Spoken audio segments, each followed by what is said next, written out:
Boa noite. Primeiro, é o primeiro jogo que você ganha nas mexidas e na forma como você lê o jogo. A gente já falou sobre isso em outra coletiva. Mas talvez seja o primeiro jogo que você ganha mexendo diretamente com dois jovens da base, né? O Guilherme e o Matheus Gonçalves. Você, como treinou também eles por lá, né? Campeão do Mundial Sub-20, eu queria que você pudesse falar um pouquinho sobre a utilização desses meninos que sobem da base em meio a um plantel que é muito qualificado e super renomado. A vantagem que eu tenho de ter trabalhado no Sub-17 e no Sub-20 é essa, que eu conheço todos os meninos que estão no clube, sei o que eles podem render, e eu sou um treinador que me guio muito pelos treinos, muito. Eu vejo os detalhes e depois do treino eu chego em casa, revejo o treino, que é gravado, para entender como foram esses comportamentos. E o Guilherme e o Matheus, eles treinaram juntos durante a semana, e uma das minhas questões essa semana foi deixar o Matheus fora pensando justamente no segundo tempo, porque para ter uma troca imponente no campo. Sei que ele não entrou da melhor forma, não foi a melhor versão do Matheus, mas esse foi o meu pensamento. O Guilherme e o Matheus se deram bem juntos e, como eu falei, eu conheço bem o Gui. Quis colocar ele já contra o Fluminense uns jogos atrás, mas não senti confiança, porque, como eu falei também na outra coletiva, eu tenho que ter muito cuidado com esses meninos para não queimar, né? Claro que eu não esperava que ele fosse fazer o gol e tá jogando solto do jeito que ele foi, mas sim, eu tenho muita confiança nele, porque ele jogou, eu acho que todos os jogos comigo titular no Sub-20, e eu confio muito nesse jogador. Nele, no Matheus e muitos outros que estão subindo agora e estão tendo oportunidades de treinar com a gente e com certeza vão ajudar nesse período. Felipe, boa noite, parabéns pela vitória e pela virada. Mais uma vez o Flamengo demonstrou já uma superioridade no primeiro tempo, mas outra vez pecou ainda buscando uma melhor eficiência nas finalizações e nas jogadas construídas. O Flamengo consegue ser superior ao adversário, mas não consegue traduzir isso no resultado. Hoje poderia ter tido uma vitória mais tranquila. Como é que você está tentando trabalhar isso jogo a jogo para tentar melhorar, até já visando a próxima temporada? Já falei, acho que todas as coletivas a gente bate nesse assunto do gol, né?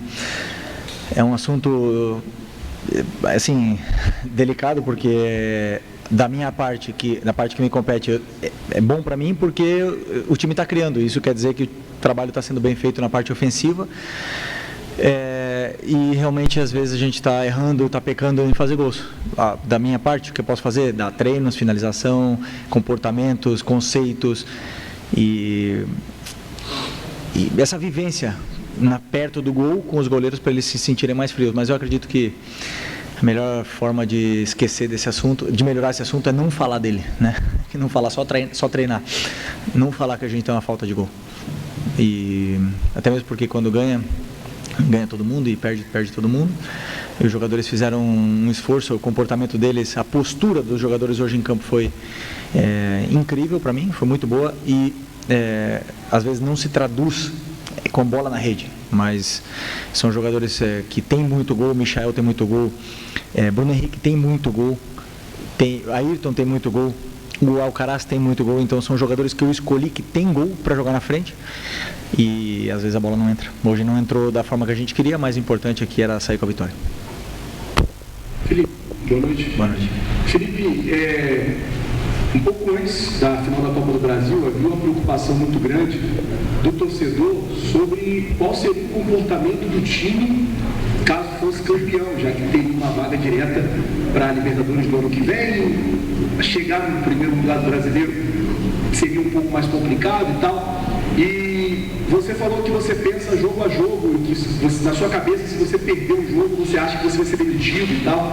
Queria saber assim, como é que você está tratando com os jogadores isso, para deixar para os caras claros que, tem que treinar como se a gente estivesse lutando para estar na Libertadores, lutando para ser campeão. Tem que treinar o dia a dia. Como é que você está trabalhando para não deixar cair o ímpeto dos jogadores de ganhar e de continuar treinando? Boa pergunta. Eu penso o seguinte, eu não vejo outra forma de viver a vida senão dar o melhor, o máximo em tudo, mas não é no futebol, não é quando acabar, falta 2 jogos e não brigamos. por mais nada, ou como você falou, já foi campeão, ou não sei, no ping-pong, quando já está brincando com o teu filho, eu não vejo outra forma na vida, senão em tentar ganhar, em tentar fazer o melhor e dar o máximo. Esse sou eu, ok? E eu transmito para os meus jogadores que eu não permito em nenhum momento que eles se relaxem, não vou permitir. Isso é uma cultura de treino que eu tenho na minha mente, que eu aprendi do Simeone. Eu já falei para vocês que ele transformou minha vida, e eu transmito isso. Eu não vou aceitar nunca que eles se relaxem, e eles não se relaxaram, eu não precisei nem falar. Durante a semana foram muito bons os treinos, durante essa data FIFA. E a data FIFA é um período delicado para os jogadores, porque faltam muitos companheiros, porque realmente temos a tendência a relaxar, e esse grupo não relaxou. Então eu não precisei praticamente falar com eles sobre isso. E é fácil, você quando joga no Flamengo, quando você joga no time grande, a vantagem, a virtude que você tem é que você é exigido todos os dias, todos os segundos ao máximo, porque senão você é cobrado. E eles sabem disso. Esses jogadores muitos deles estão aqui há muito tempo, e eles já passaram por isso de se relaxar em algum momento e depois ser cobrados. A gente viu o Vaias, depois de ganhar a Libertadores e o Brasileiro em 2019, para o Rodinei. Então nesse clube aqui não podemos baixar nunca a guarda. Esse é o meu modo de pensar, eles também, e poderia não ter sido a vitória hoje, poderíamos ter perdido o jogo de 1-0, mas o comportamento, a postura que eu vi do meu time em campo, essa que eu quero. E esse não é fácil jogar aqui, o calor que tem aqui, a viagem e tudo mais, não é fácil, e a postura, como eu falei, a postura foi ideal para mim. Felipe, aqui atrás. Sim. Boa noite, parabéns pela vitória, né, que seja Almeida, da Flamengo TV.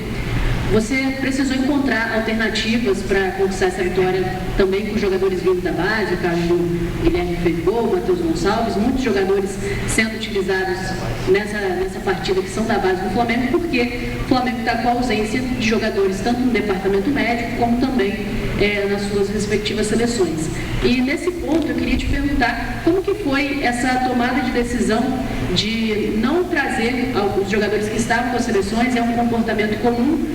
Por exemplo, o Léo Ortiz não jogou em nenhum dos minutos com o Brasil e não veio, e outros que tiveram mais minutos naturalmente não seriam utilizados, mas como foi essa tomada de decisão, o que foi conversado para não ter, por exemplo, o Léo Ortiz no jogo de hoje?